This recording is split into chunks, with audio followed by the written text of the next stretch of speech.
Well, it's been a long road, but we're finally here. The grand finale of the Future series, Ratchet Clank Future, A Crack in Time. Okay, yeah, Into the Nexus is considered an epilogue, but I don't see future in that name, and this was the conclusion to the plotline started in Tools of Destruction.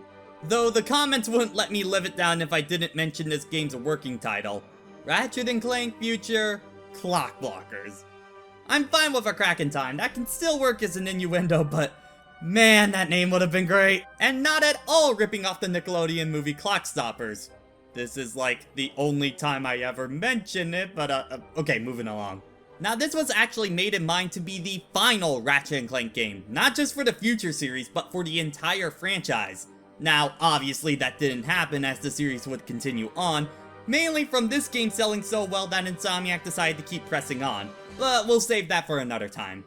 Gotta say, I'm already loving what I'm seeing with the box art, the North American version being my favorite. I love the lighting, the composition, and it does a good job selling the split story nature of the game. The European cover, it's okay. I think it just looks a little generic if you ask me, and doesn't really tell me anything about the game. And the Japanese version is just kind of a worse European art. Oh man, look at those eyebrows. I never really mentioned it, but the Japanese version of Ratchet does have a few changes, mainly to his eyebrows, and his eyes were made to be bigger. By the way, you want to hear what a Japanese Ratchet sounds like? Actually, now I'm curious, what does he look like in A Crack in Time? It was a lot more subtle in previous titles, but in A Crack in Time, God, it's really out of place looking. It really looks like it was just painted on or something. Maybe that's why after this game Ratchet would just use his North American design. But that's enough for regional differences, it's time to get into the meat of this review. This is the most story-focused game in the entire franchise, so if you don't want to get spoiled, skip to the time I put up in a bit. But if this is your first Ratchet game, they catch you up to speed with Quark retelling the past few games. By the way, want to mention that Quest for Booty is less than a whole 10 seconds in this recap, really highlighting how little that game meant story-wise. But alright, with that out of the way... Are you ready?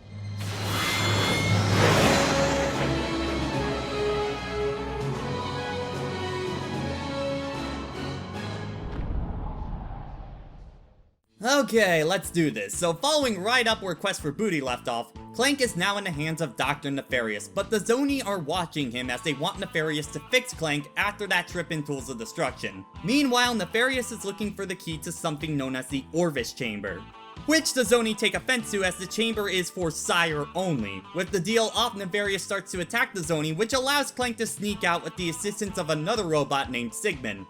However, Clank is unable to evade capture, and he is told that he's at his home, the Great Clock, located in the exact center of the universe! Give or take 50 feet. Nefarious immobilizes Clank, but rather than do anything further, Nefarious decides to leave with the Great Clock severely damaged. Out in space, Ratchet is with Quark as they try to find Clank, but are struck down by a sudden energy wave and crash land into a fungoid village, who allow Ratchet to use the Zoni to help repair his ship, but not before an invasion by one Lord Vorsalon, who is currently working for Dr. Nefarious. However, Vorsalon mistakes Ratchet for someone named Azimuth, but he takes Quark along with the fungoid as prisoners. Ratchet repairs his ship and goes to free them from captivity. Afterwards, Quark finds the location of Azimuth, and Ratchet decides to go check it out. If Azimuth is a foe of Nefarious, that likely means he's an ally to them. Ratchet ends up meeting with Azimuth, who ends up being another Lombax. Unfortunately, he tries to attack Ratchet, thinking he's an assassin hired to kill him, but afterwards he recognizes similarities to Kaidan, Ratchet's father. Turns out Alistair Azimuth and Kaidan were good friends, and Kaidan was one of the first to theorize the Great Clock's existence. And if Clank is tied to the Zoni, that means he has something to do with the Great Clock. After giving him Kaidan's old hover boots, Azimuth and Ratchet go to locate an obsidian eye to contact Clank. But not without Nefarious sending his forces to stop them, as Nefarious wants to use the Great Clock for himself. While exploring for the eye, Ratchet continues to ask Azimuth why he isn't with the other Lombaxes, eventually leading to him admitting to his failure that he failed to save them. So after the Great War, Tachyon ended up coming to the Lombaxes, showing off his intentions for plans to protect the galaxy, with technology far beyond what the Lombaxes had at the time. While Caden warned Azimuth not to trust Tachyon, Azimuth gave Tachyon full access to Lombax's technology and research, as he honestly thought it was the best for the galaxy. But then Tachyon began his conquest, which led to Ratchet's family being killed. As punishment, Azimuth was exiled and not allowed to come with the other Lombaxes using the Dimensionator. Which is why he's fixated on using the Great Clock, to rewind time to undo that mistake and stop Tachyon's invasion from ever happening. Though he warns Ratchet if they do this, the flow of time would stop Ratchet and Clank from ever meeting, and if that means bringing back his family, Ratchet is okay with that. They find the Obsidian Eye and get in contact with Clank at the Great Clock. Oh yeah, let's rewind a bit to what Clank's been doing this whole time. So sometime after Nefarious leaves the Great Clock, Sigmund repairs Clank and has him start training as a caretaker of the Great Clock. This involves Clank going into his mind to meet Orvis, a powerful Zoni and master of the Great Clock, and also Clank's father. Not biologically or anything. Does that even happen with robots? It's more that Clank's soul is that of a Zoni, and he's left the Great Clock as Clank's inheritance. During Clank's orientation, he's shown a video of the real Orvis, explaining the history of the Great Clock. So the Zoni gave the Fongoid race the gift of time travel, where they ended up overusing it so much, it created so many paradoxes that caused the universe to collapse on itself. So Orvis created the Great Clock as a sort of heart transplant on the universe that would keep the flow of time in check. Which is why it's imperative that the Great Clock is not to be used as a time machine. As the man states, it's not meant to alter time, only to keep it. As Clank continues with his orientation, he continues to question why he hasn't met the real Orvis yet, while Sigmund states that it's a secret. That is until Clank spies on Sigmund watching a recording of Orvis, saying that he's traveling to Xanathar to meet another scientist and wouldn't be back till morning. Sigmund watches with regret, informing Clank that something happened to the real Orvis, which gets us caught back up. Clank pleads to Ratchet to go to Xanathar where Orvis was going to go, and use a time portal to save his father. Ratchet tries to get more information, but the signal cuts out. While Azimuth distracts Nefarious's forces, Ratchet goes to Xanathar and jumps back 2 years, where he finds Nefarious torturing Orvis for the key to the chamber. Orvis refuses to give him the information, and the doctor kills the Zoni, but with his dying message, he says the only one who may enter the chamber is safe from him, leaving a residual showing Clank. Ratchet blows his cover, but he gets a good lick in on the doctor, permanently scarring him in the future. Somehow.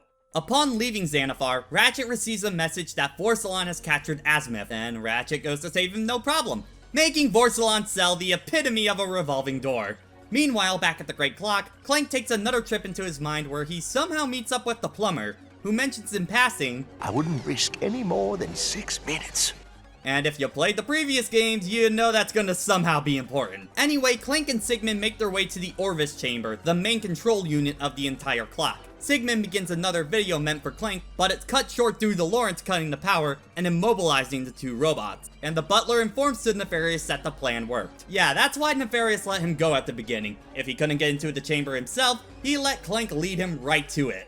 Back with the Lombaxes, they get a distress signal with Clank's signature on Vapedia, and the two race to the planet, taking out all of Nefarious's forces. Unfortunately, Clank was brought there as bait, but the joke's on them as Ratchet plows through their offensive no problem. Clank is broken out of a container with Ratchet swooping in to save him, and the duo are finally reunited at last.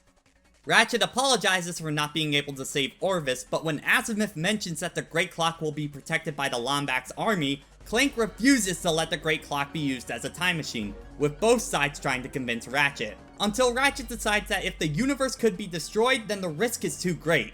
Feeling betrayed, Azimuth sets off on his own. Now with the only thing remaining being to deal with Nefarious, the duo along with Captain Quark sneak their way onto Nefarious's base and use a Hologuise to disguise as Nefarious. Something about the tiny Nefarious really makes me laugh. Also, you can make his minions dance uncontrollably and just punish them for no reason. It's such a small little thing, but it's one of the most fun story sections in the game. Anyway, they end up destroying Nefarious's fleet, but get caught by the Doctor himself. Ratchet pleads to Nefarious not to use the Great Clock, with Nefarious telling us why he's after it. So after he was teleported onto an asteroid at the end of Up Your Arsenal and continuing into Deadlock, that asteroid crash landed on a fungoid planet, where the residents told Nefarious about the Great Clock and he became obsessed with it. He plans on rewinding time to make a new future where heroes always fail and villains always succeed. Ratchet and Clank are put onto an asteroid and flung into space because Nefarious is very, very bitter. I'd also like to mention that he says this at the very beginning of the game. You think I went to all this trouble for mere vengeance? They say I'm egomaniacal. Except that's exactly what he's doing. Sure, Nefarious. Okay, fine. So the duo end up surviving the crash thanks to the Zoni saving them. Unfortunately, the planet barely has any life, which means no ship. You can thank a raid on the planet 10 years ago for that. So they go back in time to help the Fongoid of Gimlick Valley from a threat, and then come back to the present to borrow themselves a ship to head back to Nefarious' station. And they take out the evil doctor before he can get to the clock. Unfortunately, their platform is about to make a crash landing, with Azimuth coming in last minute to save the duo, with Nefarious crashing into the station and destroying it. Also, the Fongoid needed that borrowed ship back, so, whoops. At the Great Clock, Clank tells Ratchet that he can't leave the Great Clock, as it's the robot's duty to serve it, and Ratchet walks Clank in to send him off, but Azimuth is hell-bent on using the clock and strikes Ratchet, fatally wounding him. The vengeful Lombax makes a mad dash to the chamber, with Clank managing to beat him and closes the door behind him. Clank remembers the plumber's words and rewinds time back 6 minutes to save Ratchet's life. Unfortunately, this lets Azimuth get a head start, and he gets to the chamber first and starts to rewind time. The duo manage to put the old Lombax down and try to neutralize the clock, but the main control unit breaks off. With the facility starting to cave in, Azimuth wonders why the clock isn't working, with Ratchet reminding him once again that the clock isn't meant to alter time, only to keep it. Azimuth is sorry for his mistakes, and puts in his Omni Wrench into the main control unit with a beam of light coming down, taking his life, sacrificing himself in order to restore the clock. After cleaning up and restoring power, Ratchet says his final goodbye to Clank, but after he walks out, Clank decides he'd rather be alongside Ratchet and promotes Sigmund to take care of the clock in his absence. Clank runs to Ratchet with Orvis's final message playing in full, saying that he wishes Clank to do that which makes him feel whole. And the duo set course for home, ending a crack in time. Remember the days when I could cover these plots in like under a minute? But honestly speaking, there's a lot to cover here, and most of it is good. But I want to end this section on a positive note, so let's get my negatives out of the way first. My biggest complaint would be the implementation of time travel. I thought when Orvis said that the clock wasn't meant to be used as a time machine, we would be trying to prevent people from traveling through time, which is kind of true. But then we flat out time travel ourselves. Once to try and help Orvis, another time to get a ship, and finally to save Ratchet. That's kind of hypocritical, not gonna lie. I can at least give the final one a pass because we had the whole wouldn't risk more than 6 minutes thing being established earlier. And you could make the argument that not much actually got affected by Ratchet going to help Orvis as he didn't succeed. Which on a side note, I'm really surprised Ratchet just stood there and didn't do anything to help out. It can't be because he's afraid of altering time, considering he's fine with the idea of using the Great Clock at this point in the story. And then they go and time travel with the Fongoid battle later on, so... I think what bothers me the most about it is the lack of rules and such regarding it. If you're playing time travel as more of an excuse for levels like say Crash 3 or Ape Escape, or have some kind of hand wave rule set in place, such as time naturally repairing itself in something like Sly Cooper Thieves in Time, then sure, I'm more lenient on it. But there's nothing like that here. The only thing that I can think of regarding that is Azimuth saying that if they use the Great Clock, they will remember everything that happened in this timeline, but no one else will. But even that is kinda vague. What about when Ratchet and Clank time travel on their own? How much of the universe gets changed by them changing the events of the past? Especially with the Fongoid, as that battle is a pretty significant part of their history. And if they can make these time portals at any point, why can't they just stop Nefarious earlier in time? What's stopping them from making another time portal to try and fix an event again? Without any kind of established rules, the time travel parts of this story start to get more messy, if I can put them anyway. And since the game is trying to tell a bit more of a serious story than normal, these kind of things stick out to me a little bit more. But to get on to character stuff, I did find myself liking Nefarious in here overall more than I did in Up Your Arsenal. While he was a great character in that game, I think he was lacking in the villain role, since he didn't really have much of a sense of presence or threat, and too much was implied off-screen. Here he's in the spotlight, and considering he plans on altering time to his will, that's a bit higher up there on the threat meter than turning everyone into robots.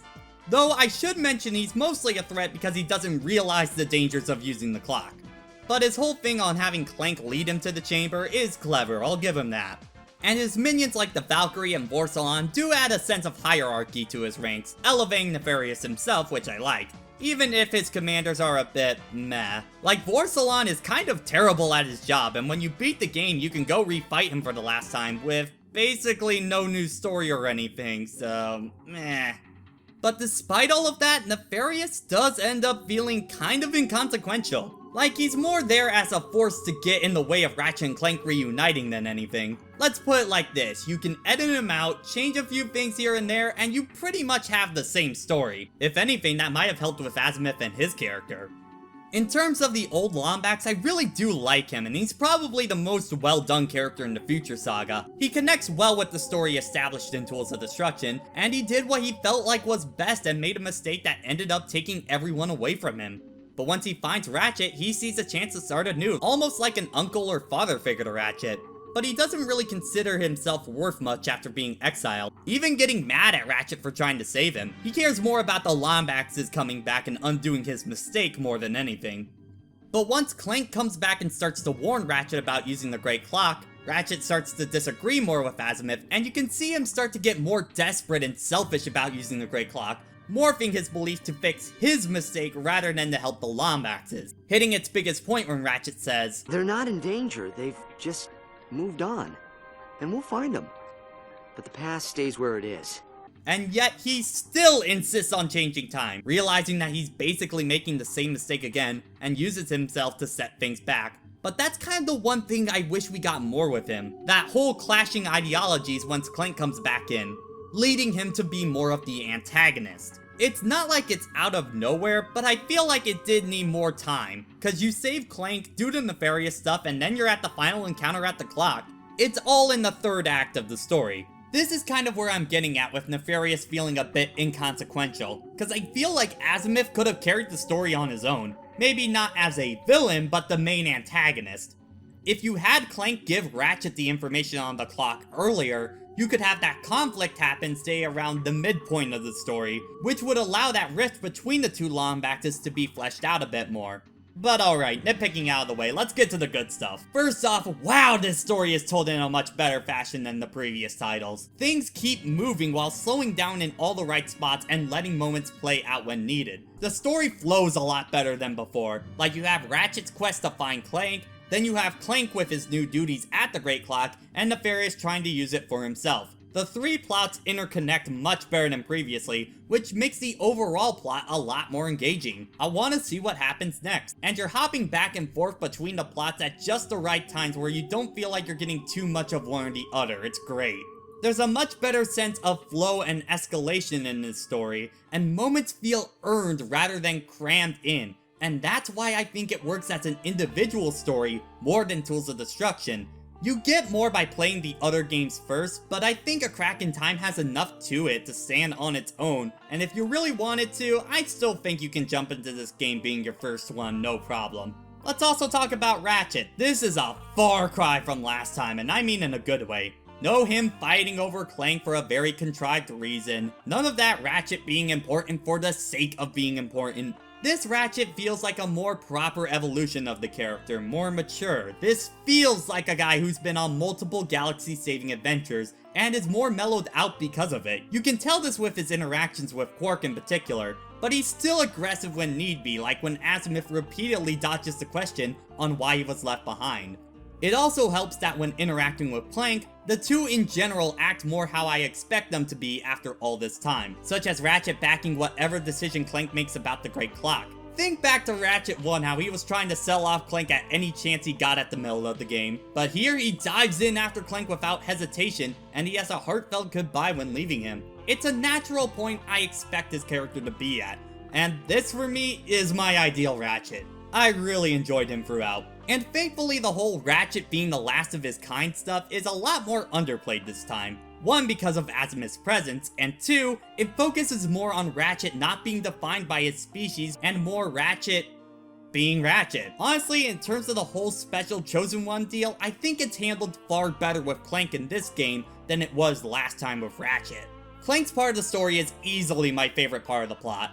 Him being the keeper of the Great Clock does have that Chosen One kind of feel, but it's not as severe and doesn't have any conflicting information with it, so I'm cool with it. We've also been building up to this with the 2 previous games, so it had proper time to stew, and Orvis easily being one of the better characters in the series.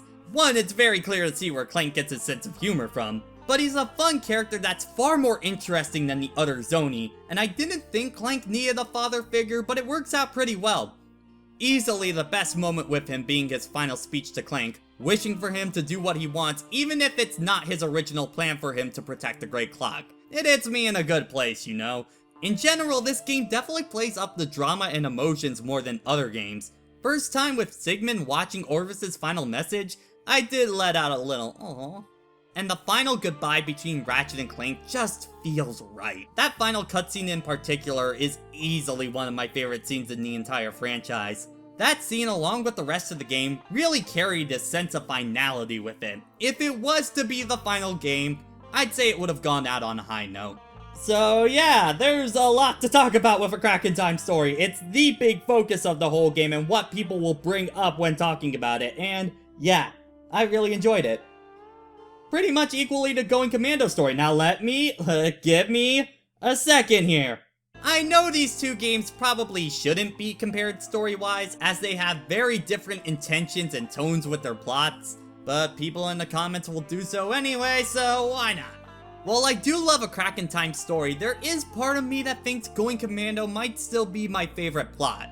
I think a part of that might be while Crack in Time has a grander scope, it's also very by the books per se. While Going Commando, man, it is such a not platformer kind of plot, which makes it stick out for all the right reasons.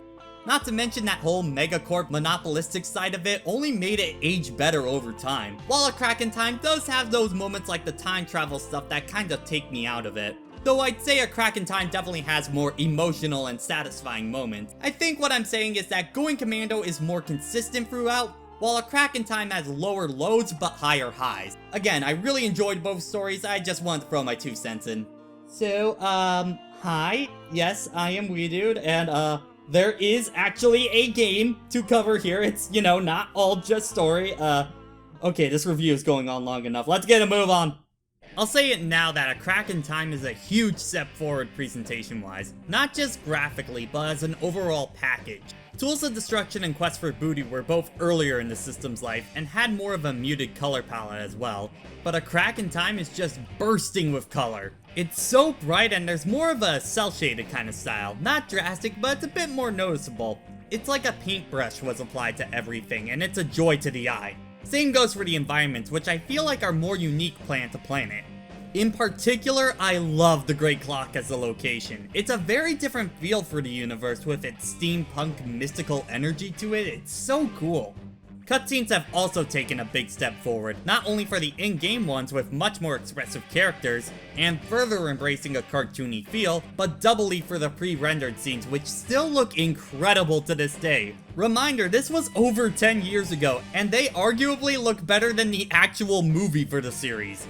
On top of that, there are much more pre-rendered scenes than in-game ones, which helps for storytelling purposes and makes them feel more important when they occur. And best of all, not a single sound skip issue like Tools of Destruction or Quest for Booty. Oh, thank the stars. I mentioned it in passing, but models across the board are better too. In particular, I love how Ratchet looks, how expressive yet sincere you can get with this design, and it's without question for me the best design he's ever had. One thing I love about it in particular is the armor. See, in past games when you upgrade armors, the armor sets were completely different design-wise from one another.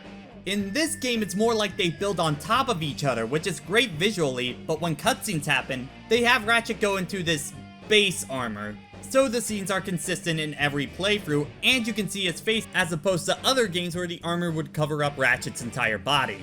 The game is full of little touches like that. One of the best easily being the new infomercials that explains how a weapon works when it's unlocked in the shop. These are charming as all get out, a great way to let you know about the weapon before you buy it, and are genuinely pretty funny. Speaking of that note, I did find the game more funny than the previous 2 titles. I'd say a majority of the jokes land with at least a chuckle to a big laugh, some of the highlights being Nefarious explaining what happened to him in between games. Attended anger management class. Dabbled in yoga. Attended more anger management class. Until finally, I went on a spirit walk on planet Quantos. And when the final tournament opens up, this is the announcement. The Raritanium Cup is now available for outright crazy gladiators. So if you looked in the mirror this morning and thought, wow, I have left sanity behind, head to the arena entrance. But there were some jokes that just didn't land. Many of them are the more in-your-face kind of jokes. I noticed it a lot with, say, Sigmund or Nefarious at points. But these Terrachnoids who were made to be the more geeky counterpart to the Algorians' jock nature, they have a lot of pop culture and nerd jokes that feel really dated and didn't work for me. But I'd say about 70% of the jokes did land, which is better than the previous 2 games, I'll tell you that. Voice acting was great as well. Jim Ward, Michael Bell, and Armin Shimmerman still do fantastic as Quark, Lawrence, and Nefarious. James Arnold Taylor and David Kaye really gave it their all for Ratchet and Clank respectively, and are easily my favorite performances from both of them, again selling the more emotional scenes. Joey Doria was a fantastic addition as Azimuth, and his dialogue for the mid-gameplay sections really sells his character well. But the one that really threw me off was Orvis. The voice was great, it was quirky yet sincere, fitting him perfectly, but there was something that felt so familiar about it, I couldn't put my finger on it. I look it up, and that's Charles Martinet. You know, just this little voice actor that just, you know, happens to voice Mario. Wonderful! I was not expecting to hear him in the series, but he did a great job. However, one thing that I think presentation-wise the other 2 future games have over this one, the soundtrack. Like I said in the Quest for Booty video, this game was the first one without the series' main composer, so it was done by Boris Salko. And you can kinda tell he was getting his bearings here. It doesn't quite have the same energy or mystique as the previous game soundtracks, and feels more like a normal movie orchestra if I could put it anyway. However, I do think there are a few exceptions. The title theme, basically anything in the Great Clock, including cutscenes there. But there's also this feature in the game that lets you put on a radio while you're going around in space, and Deep Space Jams and Pirate Radio are fantastic, and are easily my highlights of the soundtrack. Anyone else feel like they're in the middle of an Olive Garden right now? So in most aspects, A Crack in Time is a better presentation package than its brethren. But what does A Crack in Time do gameplay-wise to stick out in this conclusion? Alright, so gameplay-wise we have 3 main sections: Ratchet, Ship Combat, and Clank. Starting off with Ratchet, it's the same as per usual. Go to planets, blow stuff up with your weapons that level up, and he has most of his main toolkit that he's had for a while, including the Omni Wrench tether from Quest for Booty. But from Tools of Destruction, devices are no longer a thing, and instead, the Groovatron and Mr. Zircon have been made into proper weapons, and as such I use them a lot more frequently this time.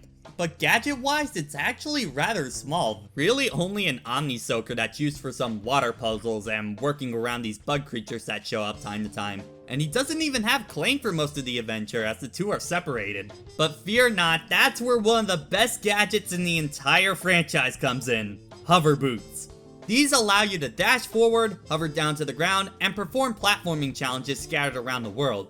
Ratchet of course has his lineup of weapons, many of which are actually returning from Tools of Destruction, such as Buzzblades and the Negotiator. But this time they don't have any Raritanium upgrades, it's back to how it was in earlier titles, where they level up after being used. However, there is a focus around this new Constructo line, featuring a pistol, bomb glove, and shotgun. You'll find parts for these throughout the game that let you customize aspects of it, like how much damage it does, the firing rate, blast radius, etc. Think of it like the modding system from Ratchet Deadlock. But in addition, you can find schematics for the super weapon the Rhino 5, of which there's only 10 now, gold bolts that let you unlock costumes, or even the Zoni. Because not only can Ratchet see them just fine, he can capture them to help with his ship. Again, why was this a problem in Tools of Destruction? Anyway, the more Zoni you collect, the more upgrades you can get for your ship, like new main and sub weapons, more boost to your thrusters, etc. Speaking of your ship, you can now fly around into multiple sectors you travel to. Think of it like a 2D plane, as you never have to worry about your elevation. But here you can go to small planets that have some platforming and combat challenges that get you Zoni, gold bolts, or parts, take up side quests to earn some extra bolts, mainly requiring you taking out enemies or giving a ride to someone, typical side quest stuff. And whenever you make enough story progress, you can go to another sector, which usually involves you switching to Clank, who got the biggest change of all. No gadget bots, no Zoni. You do have this time scepter that lets you attack and deflect projectiles, but you have these sections where you need to restore time paradoxes on a planet by zapping them out, and Clank's main event, time puzzles. So Clank has the ability to make a version of himself that will copy everything he does, with a max of 4 Clanks at once. So with that, you have these puzzles that require his past selves to activate switches to go through the door at the end. So these require a lot of routing and timing to get past. And when you finish one of them, bolts shower you afterwards. It feels pretty good, I'm not gonna lie. But that's about it for what changed gameplay-wise in A Crack in Time. So what does Final Future game get right? A Crack in Time had a longer development cycle than normal for a Ratchet game, and it shows because there's a lot to love.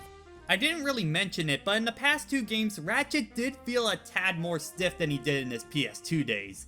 But here, Ratchet controls like an absolute dream. One of the biggest reasons I think is for the improved Renfro, because he no longer has to crouch to use it. He just tosses it like it's nothing now. I know that doesn't sound like a big deal, but this along with the hover boots working in conjunction just makes Ratchet feel so snappy and responsive and such a joy to control. Probably the best playing version of him in the series thus far. Speaking of which, let's get to those hover boots. This is easily the best upgrade Ratchet got in the entire Future series. The speed and mobility you get with these are far above what Clank or the jet boots could give him in previous titles, letting you dart around arenas for better positioning or to get a move on in traversal. Not only that, but they're incorporated into the level design where you need to use them, and create some of the most fun platforming challenges in the game. Even simple switch flicking is surprisingly fun, and some of the later bosses like Nefarious actively use them for their boss fights, which helps them stand out unlike previous games where many of the bosses just kinda blend together. And those moons are a great new way to get some extra platforming and combat into the game that consistently reward you with the 3 main collectibles, so it's in your best interest to do them. And with the radio I mentioned before, they were really relaxing and great for cooldown time in between story beats. The weapon selection is definitely one of the better ones since, well, Deadlock probably. There are a few returning ones, but most have been retooled and are honestly more fun to use than they were in the past 2 games. Mainly because they feel more impactful and do more damage, so that in turn makes them more fun. And the new ones do a good job as well. The Sonic Eruptor is a nice widespread shotgun-like weapon that's great for clearing crowds. The Plasma Striker is one of the better sniper rifles for showing you multiple weak spots on enemies. Even the Dynamo of Doom, which uses a 6-axis, is far better than the Tornado from last time, and can be used effectively without said motion controls. But my favorite is easily the Rift Inducer. It opens up a portal to a creature named, Fred, and he devours anything near him. Whoa! Look at that! Fred must be hungry! I like Fred. Fred is a good boy. Oh, but we got one more weapon to talk about. Get all 10 blueprints and you get the legendary, the beautiful, the majestic Rhino 5. It fires rockets and lasers in all directions like the offspring of the Rhino 1 and 2, and when you hold down the trigger, it blares out the 1812 Overture.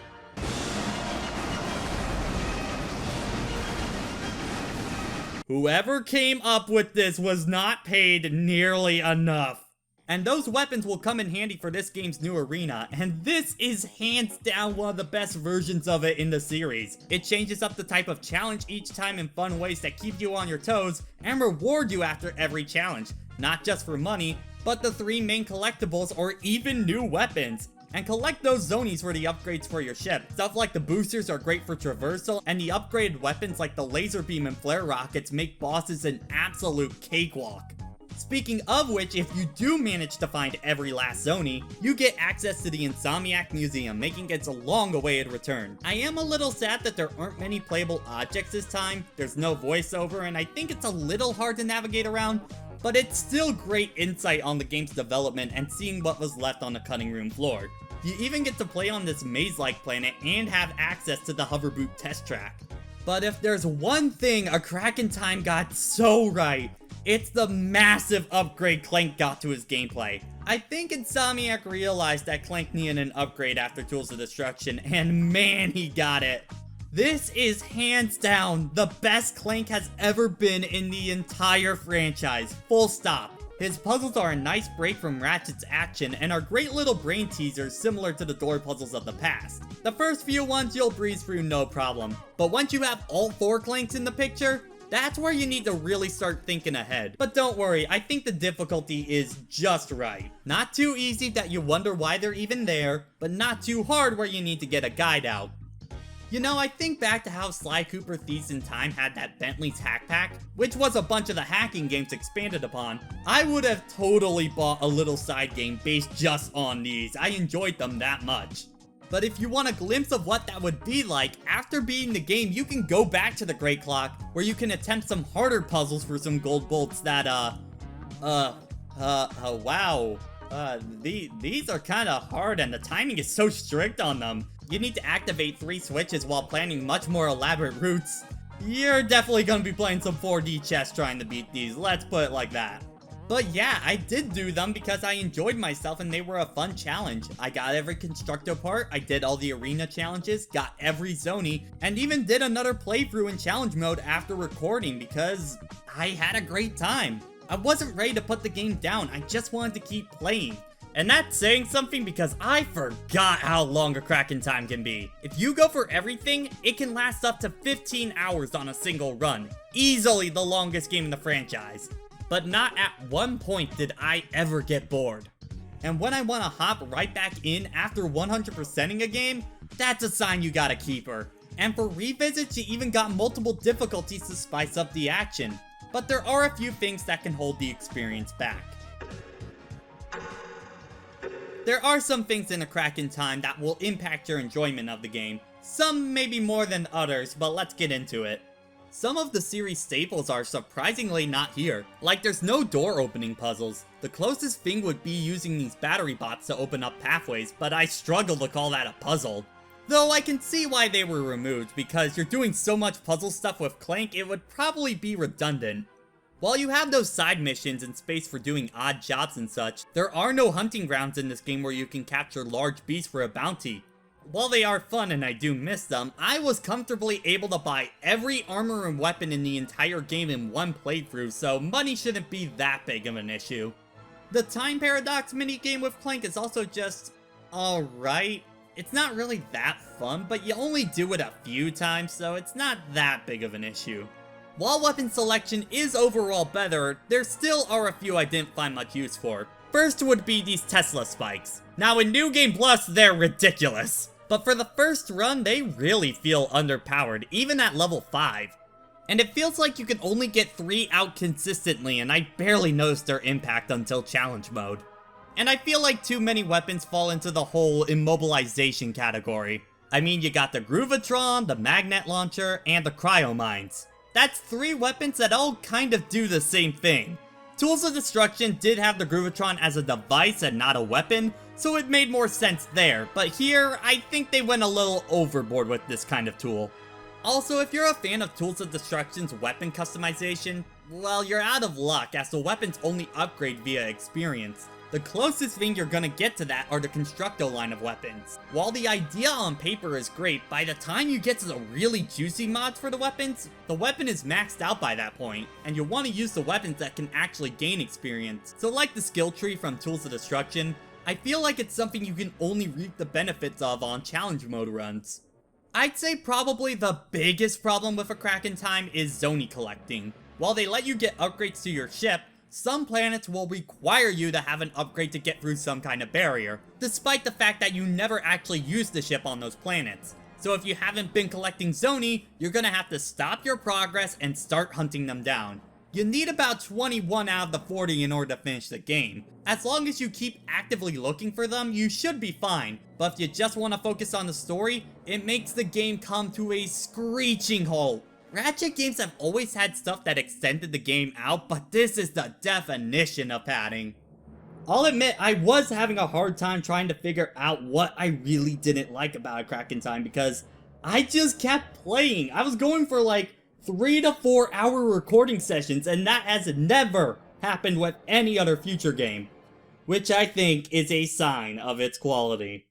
Back in my Tools of Destruction review, I stated that the game felt too much like a standard Ratchet adventure without much to make it stand out compared to its brethren. Meanwhile, A Crack in Time feels like the next evolution of the formula since Going Commando, and has so many things I get excited to re-experience when I play the game again.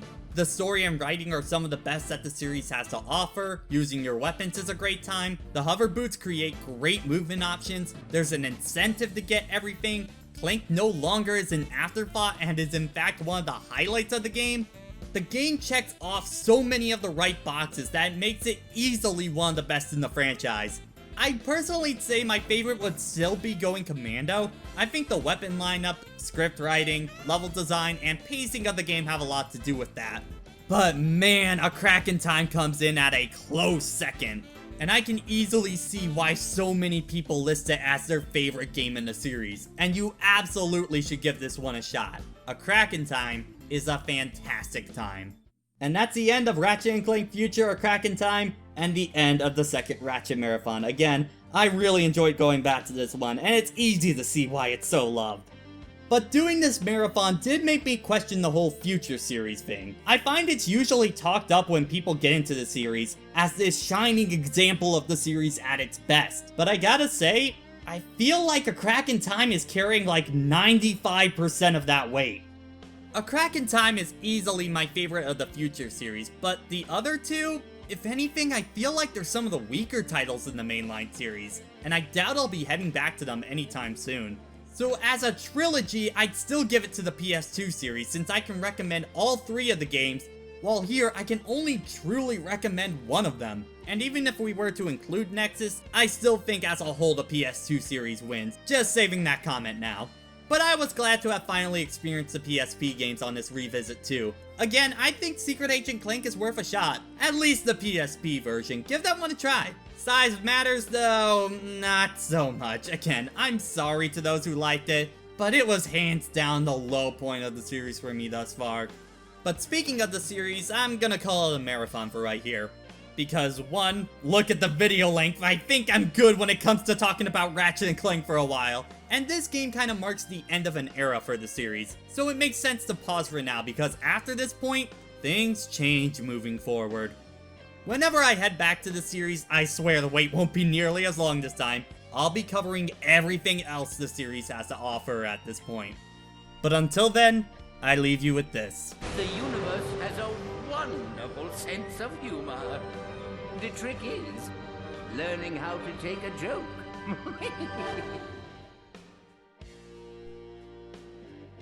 Thank you for your time. This was a long time to make this video, and I'm really happy with the final product. If you want to support future reviews like this, hit up my Patreon down below. It helps me create content like this, and I'll see you next time.